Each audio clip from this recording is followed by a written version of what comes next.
said that, there was a ceasefire between Nigeria and the Biafran side so that that match could take place. What do you know about this? I don't think that is real. Those are political statements. I don't believe in them.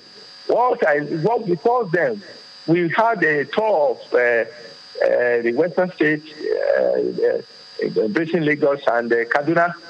What was it? We tagged a liberation tour to let people know that we were no longer under serious siege by the war. We went to Ibadan and Onikon. We played a match in Onikon and then ABU Zaria. Then those are the three tours we had, and in fact, we went a long way to deliver the message to people that we were no longer under siege because of the war. There was ceasefire and all those are political issues. I don't know. I know nothing about. Those are political issues. You're welcome to Channel Sports on Sunday. Godwin Izilein. He played for Nigeria. He coached Nigeria. He won for Nigeria. 1942 to 1924. You see the reverse. That was our discussion with him, part of our discussions with him on the 1st of January, the very first of the year in 2023. I'm Ken Ochonogo. You welcome to Channel Sports on Sunday. We lost by Izilein on the 7th of February. And by Thursday, Friday next week, this week, today is Sunday, he will return to the Lord. We'll devote some part of this show to pay tribute to a man who gave his all for his fatherland. In that little clip you saw there, we were talking about, the ceasefire, when Pele came to Nigeria, and they said, he's saying they played in Ibadan, they played in Kaduna, and then they had to play in Benin. But somebody said, before they played in Benin, that there was a ceasefire between the Nigerian and the Biafran side, because Pele said it. Pele posted that when I was in Nigeria to play, I stopped the war. They said, the man who stopped the war in Nigeria. Then we have fables and we have facts, and then we have those who really took part. He said, those are political statements. I was a player. There was a lot of things he said on how he stopped Pele on the pitch, how he marked Pele, a lot of things that he did say in that interview. And then there were also the good, the bad, and also the not so palatable in that interview that we had with Pa Izilein. But today, before we take on a few people, those who are close to him, those who played under him, those who could come in to be part of this show. We want to see how this will go. But let's start from the good news, because last week, before we left here, we were saying it was doable. With that lone victory of the Super Falcons against, the Bayana. Bayana, that is, they are not a world superpower, the football they play in South Africa, the football they play in Zambia, the football they play in Morocco, and the football they play in Nigeria. It used to be Nigeria, Cameroon, Ghana, maybe Equatorial Guinea. Those were the superpowers of Africa. But right now, the balance of power has shifted to the south, and also to the north, because Morocco, with a massive investment in infrastructure and human capital, have taken them there with their men qualifying for the very first time, the semi-finals, and any time an African team has ever gotten there. Ghana were an inch of getting there, and Suarez used his hand. I don't want to say, but the English accused Maradona, when they said he had the hand of God, they said, that is not the hand of God, that's the hand of devil. You can't use your hand to score a goal like Christos. I said the hand of God. And then when Ghana was to beat Uruguay, Suarez became a goalkeeper, and unfortunately, the resultant penalty was missed. And then that was how, when he went into full-time penalties, Uruguay qualified ahead of Ghana. And Africa missed that opportunity on African soil of going to the semi-finals of the World Cup. But Morocco did achieve that in Qatar, beating the almighty Spain, other ones along the way. So it means they are doing well, not just in the male, but also in the female category. But this time around, it is Nigeria and Zambia that will be representing Africa at the Olympics. So congratulations, Super Falcons. Congratulations, Amazons. And I tell you this because last week before we left here, we did say that any of the 4 teams, of course, it's a group of death. Why you go there? It's the best 8 nations in the world that are the part, are the best 12 nations that will be there in our group and the other groups. So it is not going to be a tea party.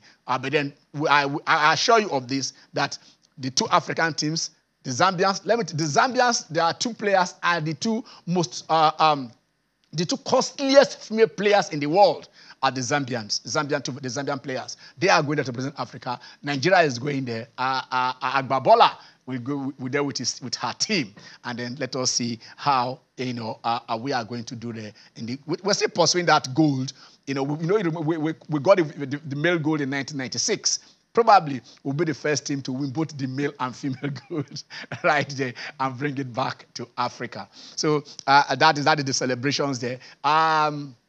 Let us also look at our league here in Nigeria. The leagues will not be taking place yet because after the festivities they are being pushed right over there to on Tuesday and Wednesday. So we'll look at we see the fixtures. We'll also talk a little bit about what is happening in Monte Carlo, where we thought it was going to be Djokovic taking on Yannick Sinner. We're really looking at the rivalry and say, man, post Djokovic, Federer, and then Nadal, we hear Yannick, the guy has gotten some flesh now because he looks so figure 1. But now, he's beefed up, went that incredible run of 19 games unbeaten at the start of this, winning the Australian Open. But right there, unthinkable, he was sent out. And today, it will not be a Yannick Sinner versus Djokovic final. It will be the Casper Ruud.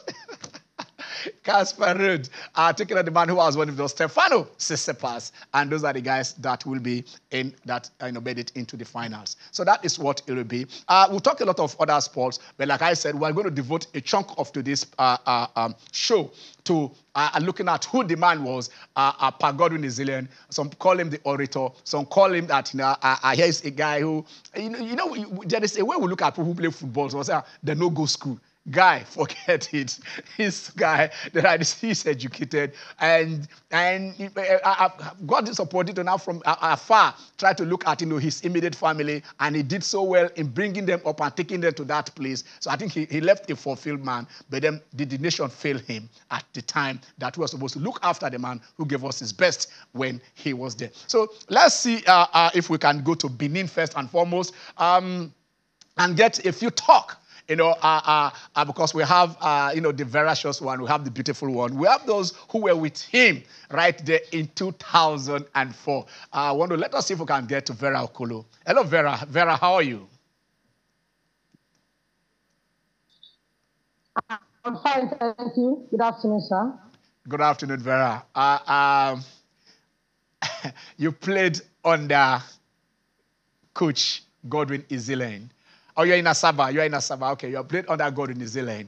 How did you take the news of his passing when they told you that, Kuchila, that coach is no more? How did you take the news? Don't worry, it's a live show. Just go on. Your phone's might ring, but don't put it on silent. It's okay. It's all right. No, it's okay. Yeah. I must say I was very shocked when I heard the news of his demise. Because for a very long time, I've not had opportunity of speaking with him. So I actually got the news through MON, Edema Feludi, and I was in shock when I heard it. Like I said earlier, still in shock to date. Take your time and switch up. Put up the phone. Take your time to put up the phone. Don't worry, just put up the phone. I know it's all right. Okay. All right, go on. It's all right, go on. So like I said earlier, I was really shocked because I never heard he was ill. If I had heard he was ill, I would have taken out time at least to go and see him because he was really a good man the time our paths crossed in life. Okay, you were part of. You trained. He was your coach, right? Yes. At the national level, at the national team, Super Falcons. Yes, that was in 2004. That was in 2004. You guys left Nigeria, went to South Africa, and won the trophy for Nigeria. How was it like, with the coaching team and and you girls then? I can still call you. I mean, I can still call you. You are all girls, even when you are 80, you are still girls. So don't worry about that. So how was it like going to South Africa? And what was this like winning the trophy for Nigeria? Winning the trophy at that time, that was actually my first time winning that African Women Championship with Nigeria. I think it was a dream come true because getting into the national team, your focus should be how to make the team and win trophies for the country. So winning that trophy, that's 2004, was a dream come true. And I think I actually gave my best in that tournament. So I was really happy having my first African Women Championship gold medal. When you joined the team, you met some senior players. What was it like integrating yourself, with those players then? What was it like? When I met them, when I came to the national team, meeting those, I've been hearing their names, and that was a very great opportunity for me, and I decided to make very good use of it. I blended easily with them because I think I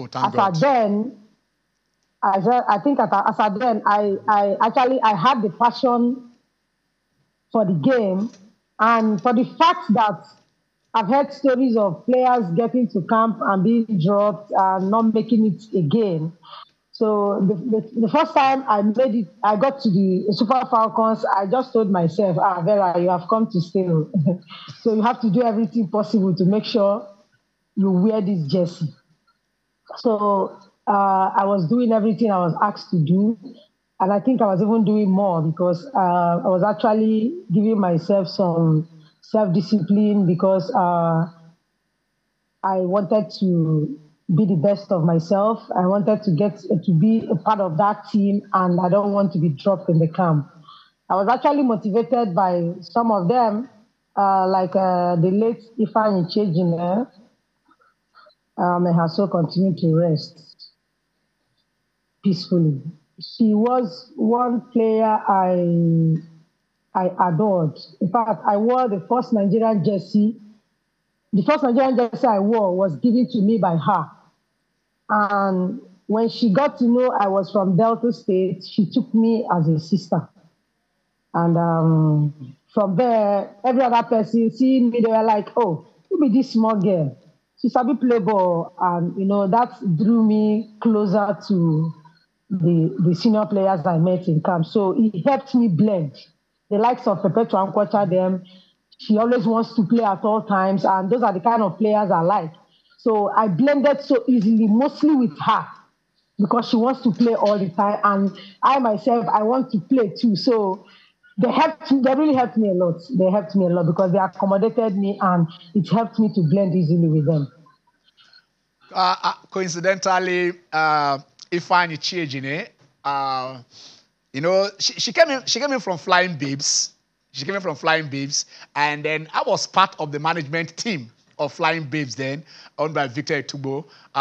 Yes, and Chejine was there, and Agatha was there. A lot of them. Agatha was the captain, was skipper then. Picked her up from the secondary school where Flying Babes, the owner of Flying Babes, then Victor, paid for our WAEC, took her in. I believe if Izilein were some of you, if you were male, you could have fitted into the male team because Izilein was so talented. I mean, I don't know. Yeah, I'm telling you this because sometimes you don't wonder that you guys were playing then yourself. Stella Mbachu. A lot of you guys were so good then. Okay, Vera, I will come to you, but let's see if we can go to Benin. We can go to Benin and meet Fred, who is there waiting for us. But while we're trying to, Fred is joining us. Jimmy, you're welcome to the show. A pleasure to be here. I mean, listening to her talk about Izilein Chejine, Good morning. Diminutive, pacey, Yeah. extremely talented ladies. Can you hear me? I mean, it's nice. Yes, I can hear. You know, always listen to tales. Good afternoon. Thanks for having me. All right.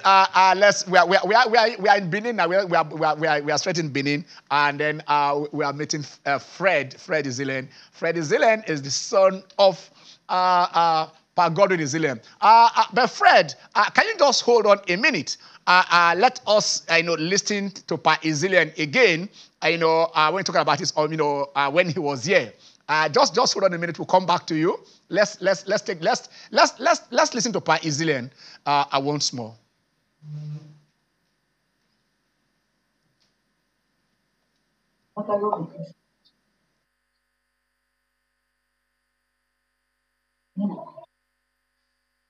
But then that was not the end of the story. After you won the trophy, what happened?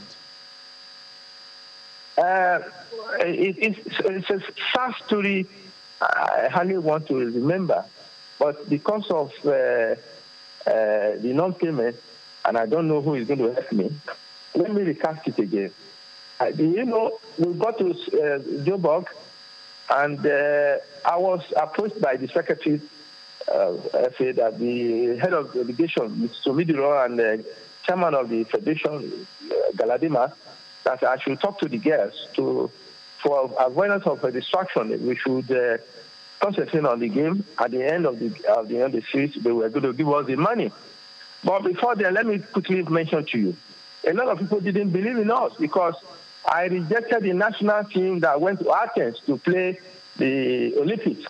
I went with the rookies. I told them, look, the girls who I'm taking to Joburg, they qualified this nation for the Nations Cup. Why should I drop them? If you had asked me to beef up the team with in areas where the team was weak, that's a separate issue altogether. But I rejected the team. Because of that, people were a little bit skeptical about our performance. And they now had doubts whether we were going to be there or not. But by His grace, we got there, not only winning, we won exceedingly well. As I studied, 18 goals, only 2 against. It had never happened in the series, the history of Super Falcons. And at the end of the game, some of my guests were taken to the lab before the medals were awarded to us. They said they suspected some of them were hermaphrodites, which I know nothing about. But when they came back from the lab, I was given a hug. They were free from all frivolity. And so when we got to the camp, the next morning was our departure period. I went to the secretary to ask for my money to enable me buy a few things because I was going for the work press after the Nations Cup. Only to be told that there was no money, we were going to be paid in Nigeria. I said, what? You told me this, and the chairman and all, they are still here. Why? What happened to the money? So I told him I was not going to deliver such a message. In fact, I insisted it will smell my integrity. If I go back to this guy to say, look at the stories people are telling me, I wouldn't. So I now assistant. Whether they have been paid, I don't know, but I am there to be paid. I want to talk of my own categorically. My $12,000 and 2 million naira Nigerian supposed gift to me are still outstanding up to now. That is massive humanity to mine. Fred, that is the voice of your father, talking to us here. What kind of a father was he to you and your siblings? My heart bleeds anytime I hear this audio because that man had passion for the game. He loved Nigeria and he put his heart to his job. He took the Super Falcons to the Nations Cup and he won the competition for Nigeria.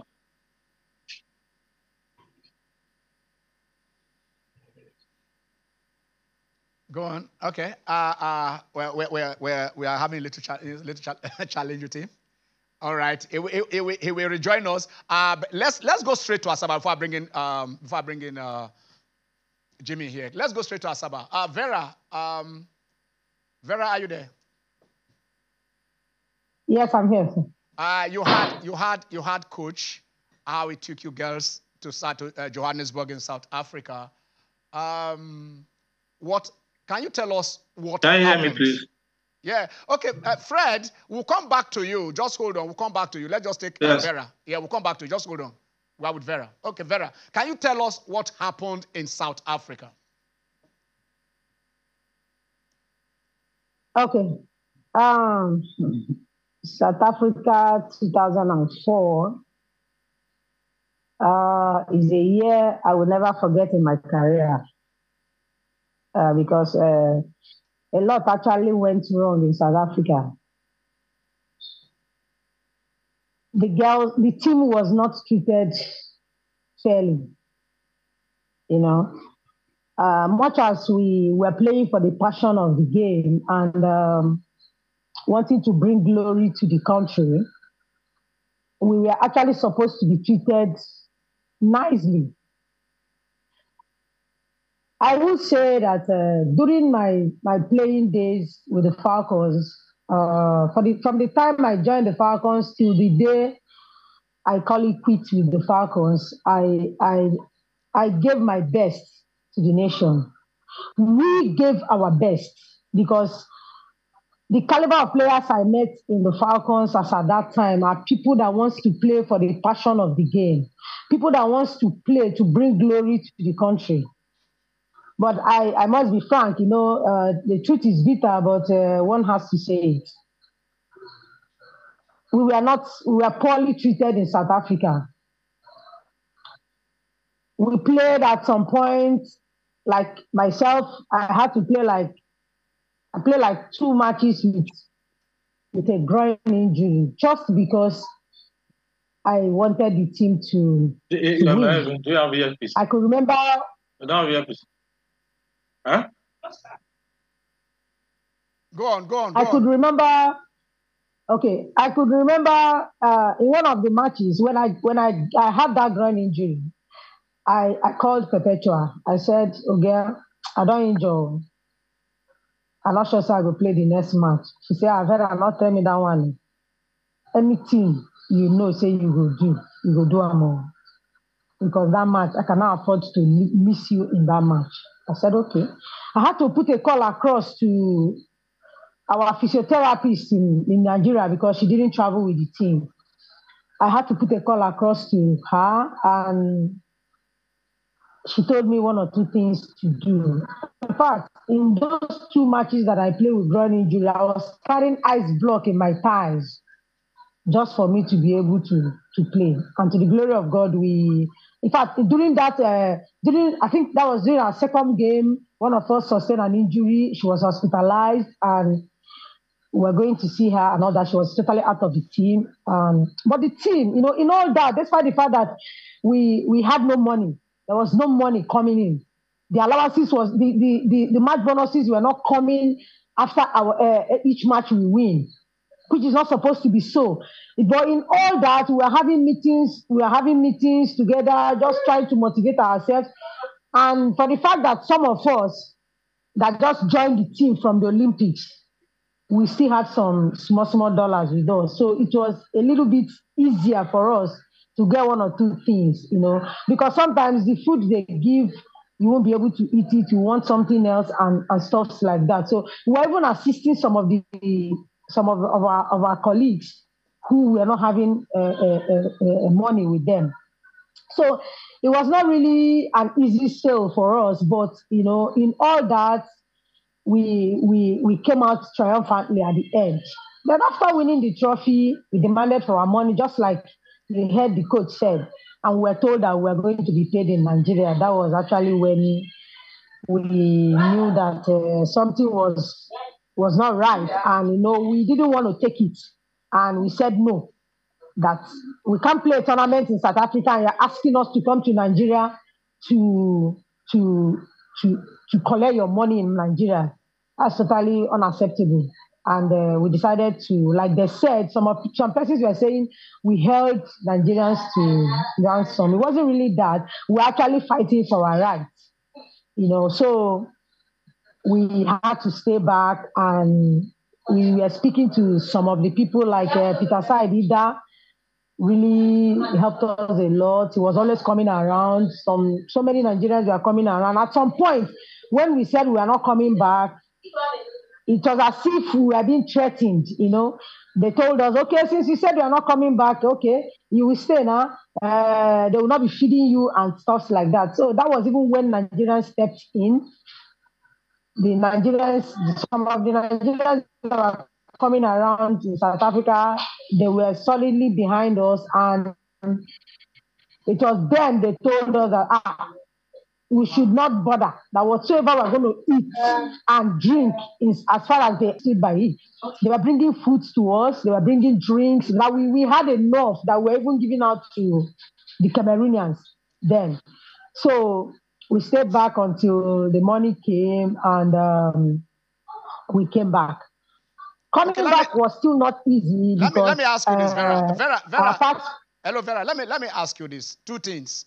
Why did you girls insisted then that they should pay you in South Africa and not in Nigeria? And two, what was the role of the manager, the coach, Godwin Izilein, when all these things were going on? Was he the one asking you people to stay, or what kind of role did he play? Okay, the reason we said we are not coming back is simple. We can't play a tournament in South Africa and ask us to come to Nigeria to be paid. The Super Eagles are not being treated that way. It's only in the Falcons that we see things like that happen. I can't play a tournament we might come to Nigeria and decide to pay me in Naira. And if I leave South Africa, if we leave South Africa and return to Nigeria, we might be told to receive Naira. And whatsoever they give to you in Nigeria, you must accept it.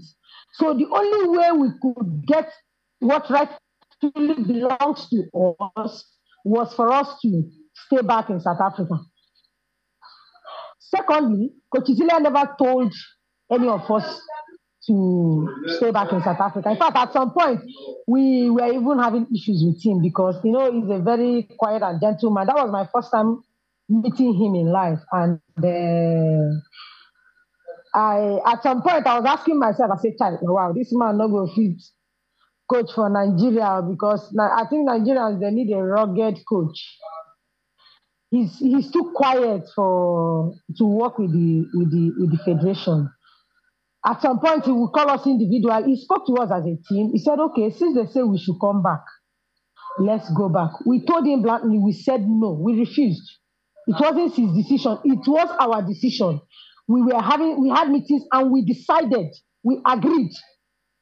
The team agreed that we are not going. The players agreed that they are not going back.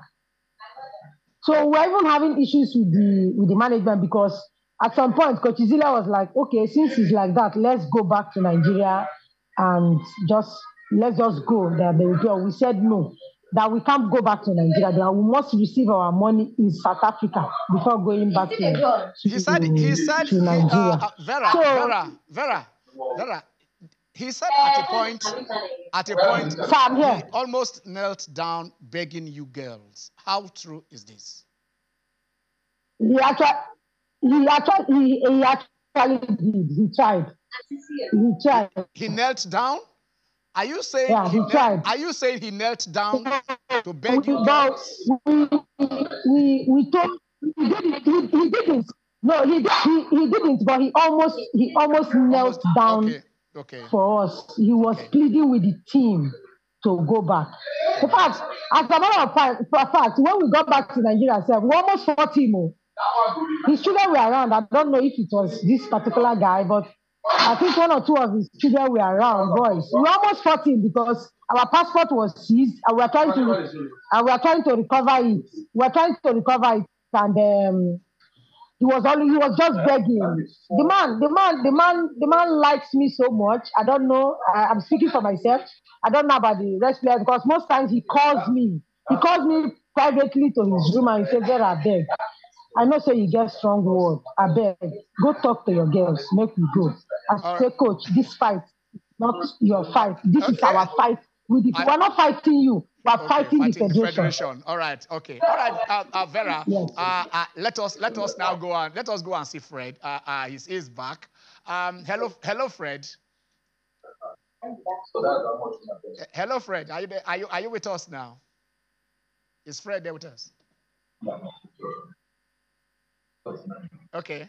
All right, Fred. Let's hear you.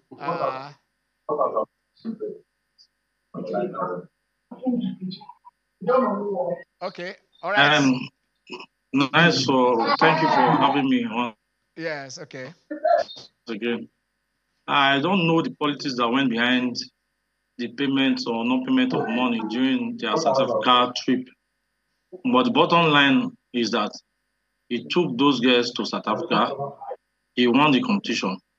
And at the end of the day, the girls refused to come back because they were not paid their allowances, which was a justifiable reason for them not want to come back. But at Nigeria, his own allowances was not paid while the girls were paid. And I know he pleaded and pleaded for over 20 years for his allowances and bonuses to be released until he died, which is very sad because that man was passionate about Nigeria. He loved football. He ate and drank football. And it is unfortunate Nigeria was very unfair to him because after what he did, he was not given his wages. They said a laborer deserves his wages, but Izilein was not given his wages, which is very disappointing. That's why our heart still bleeds. But thank God he lived a good life. At the end of the day, we were able to take care of some of the responsibilities. But he insisted that that was his own sweat, that he wanted that money because he worked for it. Even if we were giving him money, but the one he worked for, he wanted it. Even if you are giving money, the one he worked for, he wanted it. Jimmy is here. I will still ask you. I just want to ask. I just want to throw this. Can you just give briefly? Let us before we look at other things. What is happening this week in Benin? Because I learned some ex-internationals, past players, his players. They are all coming together to honor him and whatever. So, what is happening during this week in Benin with respect, to his passing?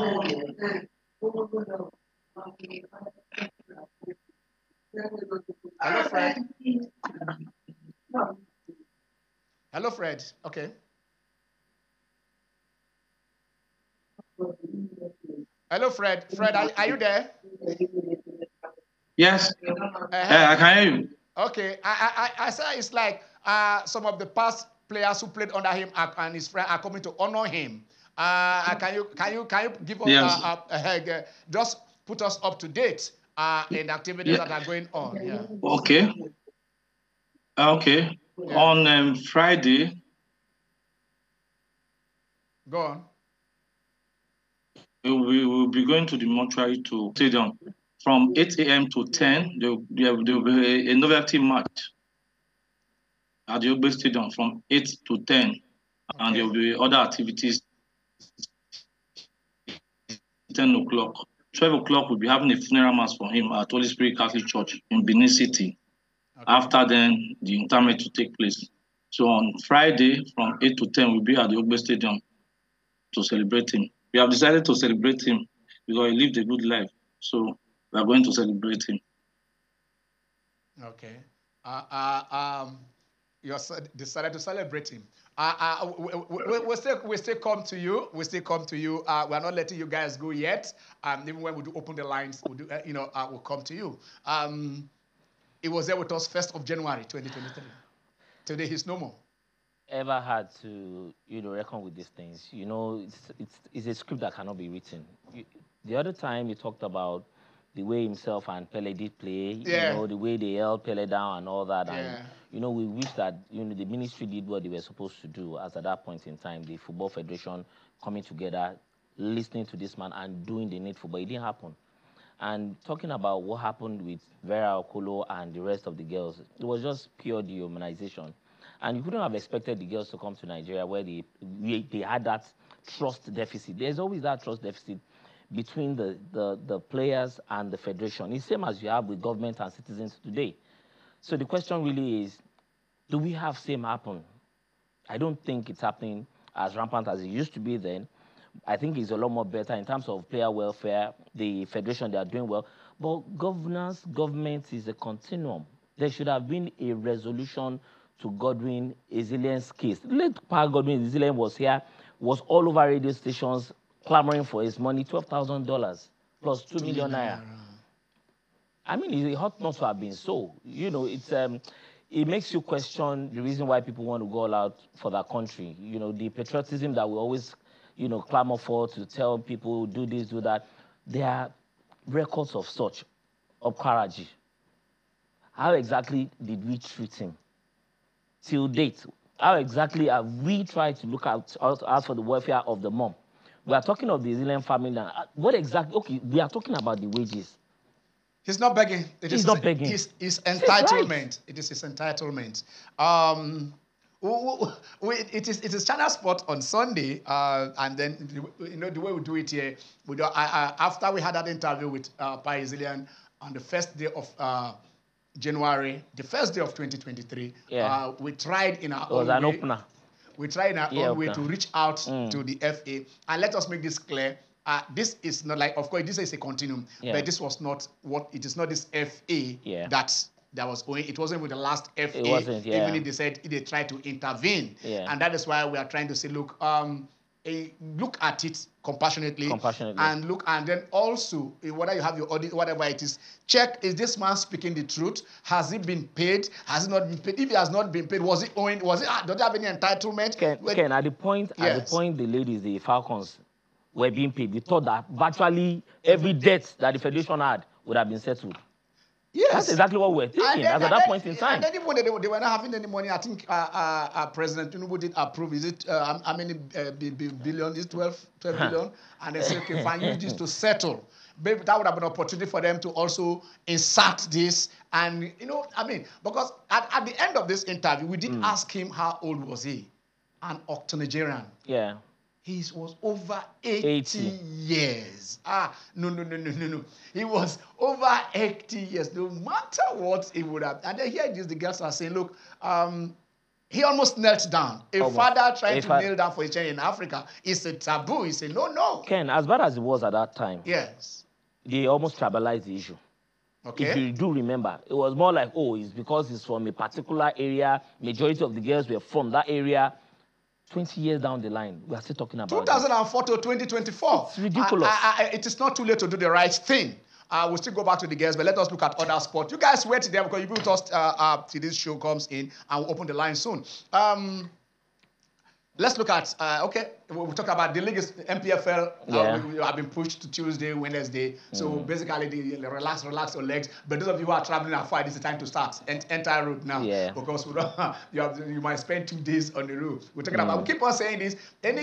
China Sport also is a continuum. Any issues we treat here, we keep on saying it, that probably some of the listeners take that the league should be regionalized.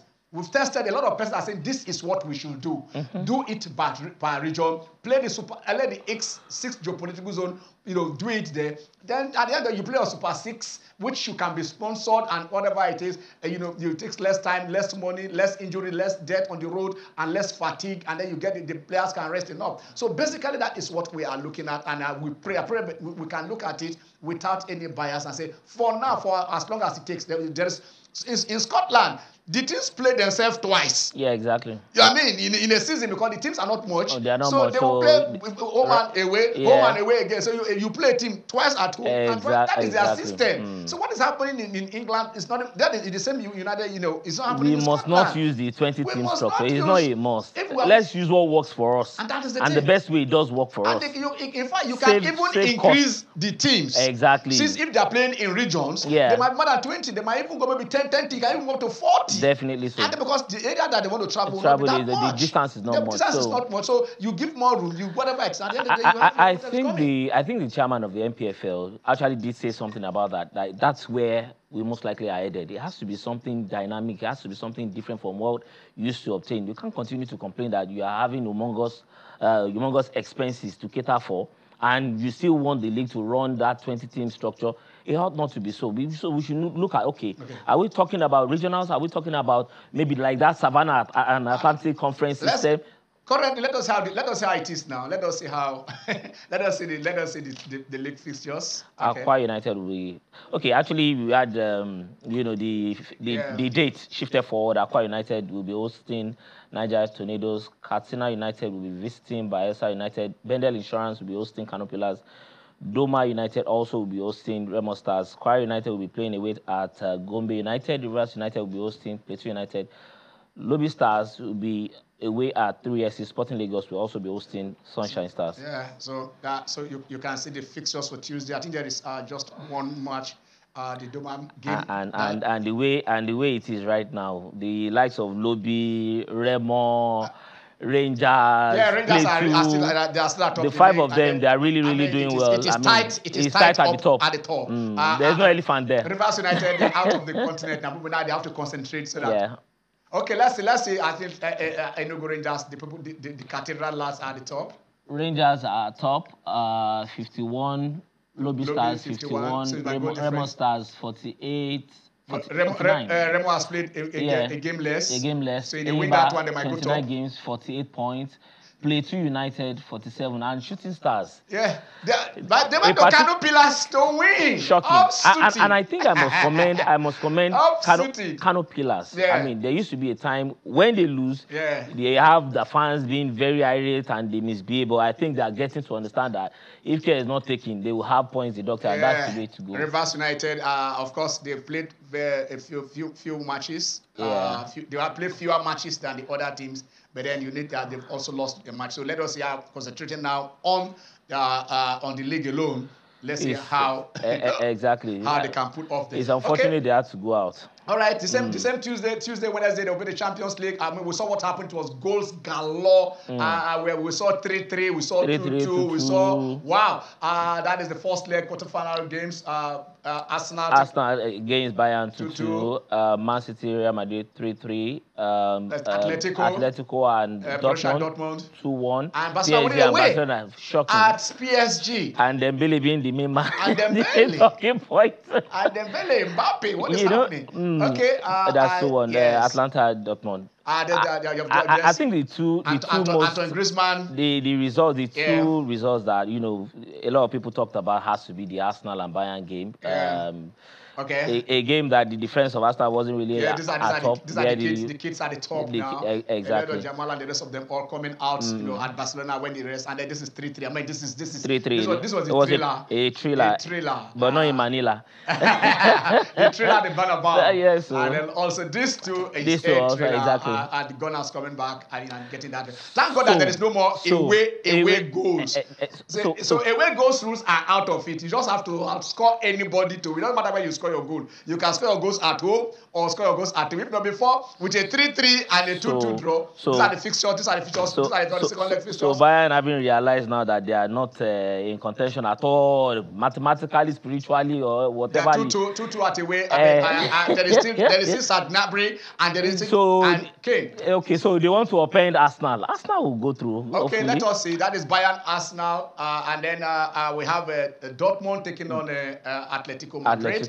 And also on Wednesday, you have that will be City taking on Real Madrid and the Catalans taking on the Parisians. So basically, the champion will emerge. First of all, the semi-finalists will emerge, and then the fourth, and then the two, and then we'll now have the finals. So these are the teams. I want to briefly open the lines and take some calls right now while we are on. But then as we do that, also let me take you this World Athletics. They now said from this summer, gold medalists will go home. That is athletics, not the whole athletics. We go home with $50,000. I mean, I think that's the way to go. That's breaking. That's the way to go. Yeah, what athletics to award 50,000 prize total money. of 2.4 million, 48 athletic events. Yeah. Each Olympic gold medalist will receive $50,000. And I think this will increase the commercial exposition of the sport. It enables, a lot more people to, delve into the realm of athletics, put money there, invest more in the athletes, invest more in the events, invest more in the mix. So I think it's a very, very good one. It's a fantastic one.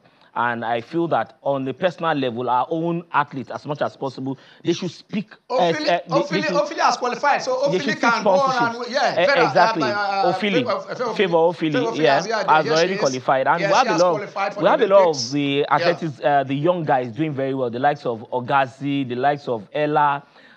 Quite a number of athletes are doing very well in America right now at the collegiate level. And I think it's something that we really have to be happy about. We need to watch them more. We've seen Mike Edwards, our guy.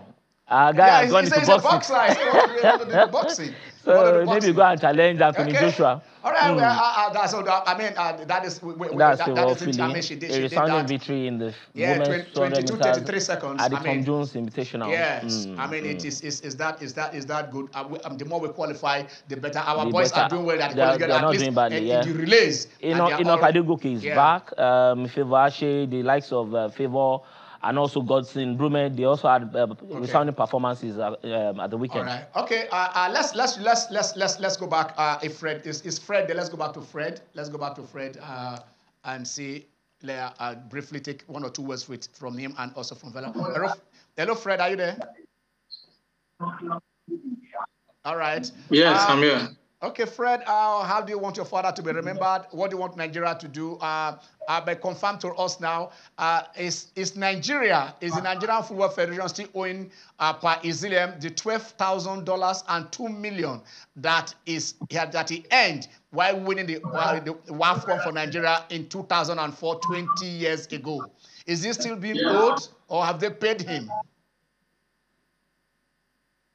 He's still being owed.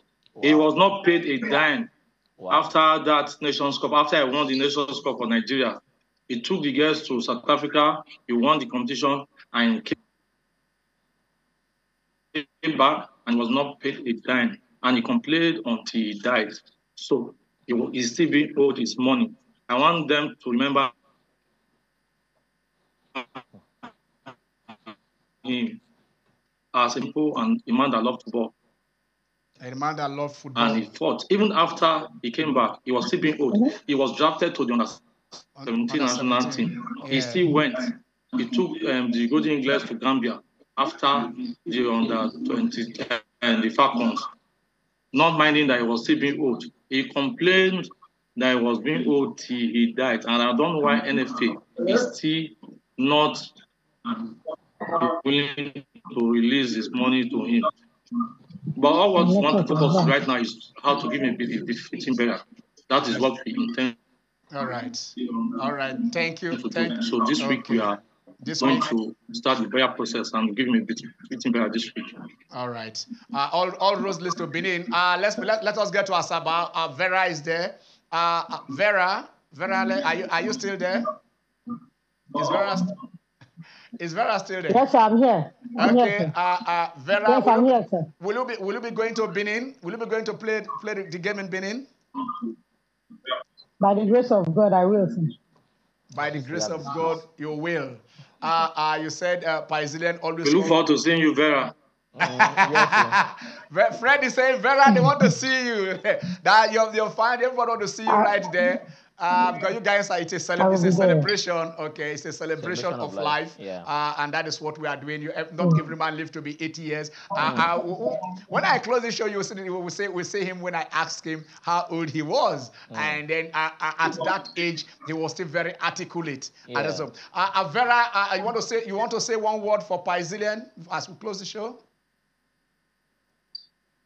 I just want to say we miss him and we will always miss him. And I pray that God continue to rest his soul. Amen. All right. Thank you so much, Vera. Thank you for being part of the show. Amen. We hope to monitor what you guys. We hope to monitor what people are doing in Benin during the week. Okay. No problem, sir. All right. Thank you so much. I don't know if we could take calls. If it's possible, we can take one more call. Just one, if it is possible. Yes, I don't know. But then this is what we are seeing here.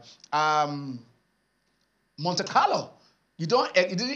I was looking forward to a Djokovic versus Yannick Sinner. Yeah. Instead, Kasparov sent Djokovic out and Tsitsipas sent up Yannick Sinner. After 11 consecutive sets that he had lost to the same man, he now reminded him, guy, you have to go and rest. Because that's what it looks like at this point in time. Because you just look at it, it's not been a good season for Novak Djokovic. He's been trophyless this season. And season has started. He has just started, but I mean, in four. This is his third. I think it's the fourth one that he participated. Yes, the third one. Yes, So you would think that at this point in time there should be something that will terrify the rest of the circuit, but it's not happening. It doesn't seem to be himself. Is he preparing for the big one? That wants to play French Open. Again, it looks like we keep forgetting the fact that he's not getting younger. Regardless of how fantastic he is, talented, is the GOAT. Okay, we agree he's the GOAT because by statistics he is. Let's go to Abia State. Korafo is there. Okay. Hello, Korafo. How are you? Hello, Korafo. You are true. We don't have time. Korafo, let's hear you. Yeah, good afternoon, sir. Afternoon. Honestly speaking, I want to say about our brother coach today. Honestly, you see, that is why many Nigerians to split their blood for the country is always a problem. Because when somebody does it take Nigerian government, even the sports house, to pay the young man his money. Money to take care of himself. Now, start asking yourself, why are you spending your time killing yourself for Nigeria? Honestly speaking, the sports council should do, the Glasshouse should do the need to us. It is not good that our boys, our men, our coach will spend their time, spend their energy to bring glory to Nigeria. And the authority concerned, honestly speaking, our brothers show this in peace, but of course, it's a warning to the current sports minister that anything that belongs to coach, to the players, you look at our sister as she was complaining, to give them their own stipend, what they merited for, and somebody started on that. But they will tell us that the money has been approved. Approved to who?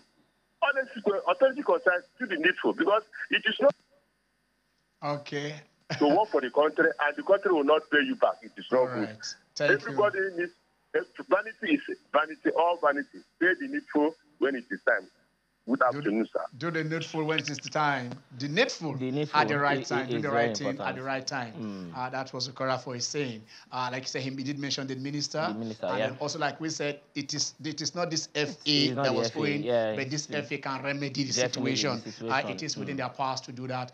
You can talk to the minister, you can talk to the government, that this is outstanding. And then we do hope so that there will also be a representation, over there. And then, so that it doesn't look like whenever they say anything about the death of, our heroes like this, is like they are shedding crocodile tears because they need to do the needful. If you say, oh, he's a great man, he served the nation well, please do pay them as and when due. Very important. Do pay him as at when due. Let's because we did ask him how old he was on the show. I tell you this, he was so articulate that you wouldn't get that, at that age, he was doing just that. Let's hear him when we ask him, how old are you? For record purposes.